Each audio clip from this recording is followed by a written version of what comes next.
devez modifier une numérotation sur AutoCAD et vous vous retrouvez à changer chaque numéro un par un, 2, 3, puis recommencer. C'est long et répétitif. Et surtout, très facile de faire des erreurs. Pourtant, il existe des méthodes pour modifier toute une numérotation en quelques secondes seulement. Dans cette vidéo, je vais vous montrer comment automatiser cette tâche et gagner du temps. Et surtout, travailler beaucoup plus efficacement sur AutoCAD. Restez bien jusqu'à la fin, vous pourriez ne plus jamais numéroter manuellement. Avant de commencer, je vous invite à vous abonner si ce n'est pas fait et on plonge dans le sujet. Donc, j'ai un dessin que j'ai ouvert là. Donc, supposons que j'aimerais numéroter 1, 2, 3, etc. Donc, dans un premier temps, on va utiliser la commande qu'on a eu à utiliser, c'est-à-dire la commande copier plusieurs fois. Donc, on vient ici, copier la sélection. On me dit de choisir l'emplacement de base. Bon, je vais choisir le milieu. Donc, je dis je veux un réseau. Je veux un réseau de 10. Donc là, voilà, le milieu. Ok.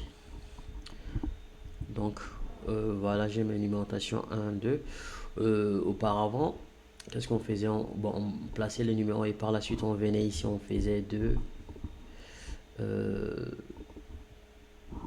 3, 4, 5, etc. jusqu'à la fin. Vous remarquerez que c'est fastidieux. Imaginons on a plusieurs plans et peut-être qu'on est fatigué. C'est vraiment fastidieux cette méthode.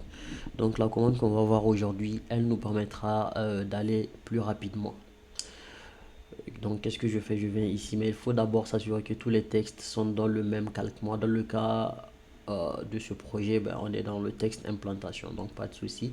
Donc je viens ici, je fais clic droit. Je fais sélectionner similaire. Donc je sélectionne tous les éléments qui sont dans le même calque que mon élément là. Donc c'est fait, pas de souci. Et maintenant je viens, j'écris tcount. Donc tcount, c'est cette commande là. Et si je viens, je mets en survivance, tu vois, il dit add sequential numbering to text object. Voilà. On fait entrée, donc select, je dis X.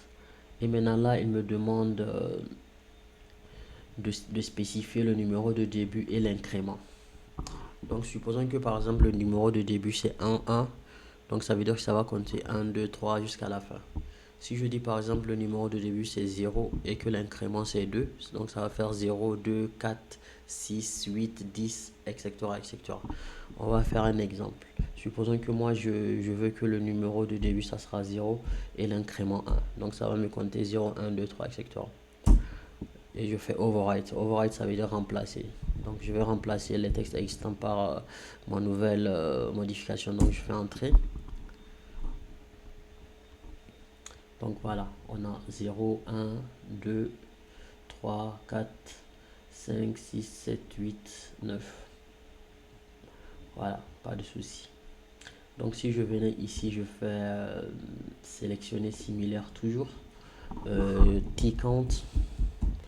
Et que je disais maintenant par exemple X, ok, mon numéro de début c'est 1 et mon incrément c'est 1.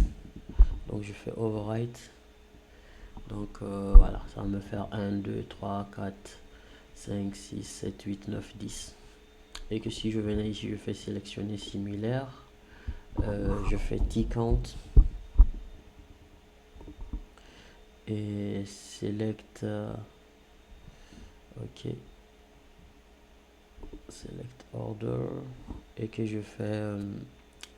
Le numéro de début c'est 1 et que l'incrément par exemple c'est 2. Donc ça va me faire 1. Et le second ça sera 1 plus 2. Donc ça fait 3. Le suivant ça sera 3 plus 2, 5. Et ça 5 plus 2, etc., etc. Donc je fais overwrite. Donc ici on a 1, 3, 5, 7, 9, etc., etc. jusqu'à 19. Voilà.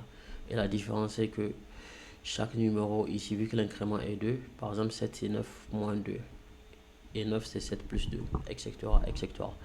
Donc voilà la méthode que je voulais partager avec vous aujourd'hui. J'espère qu'elle vous sera utile. Et pour ma part, je vous dis à la prochaine pour une autre vidéo. Et surtout, n'hésitez pas à vous abonner. Merci, au revoir.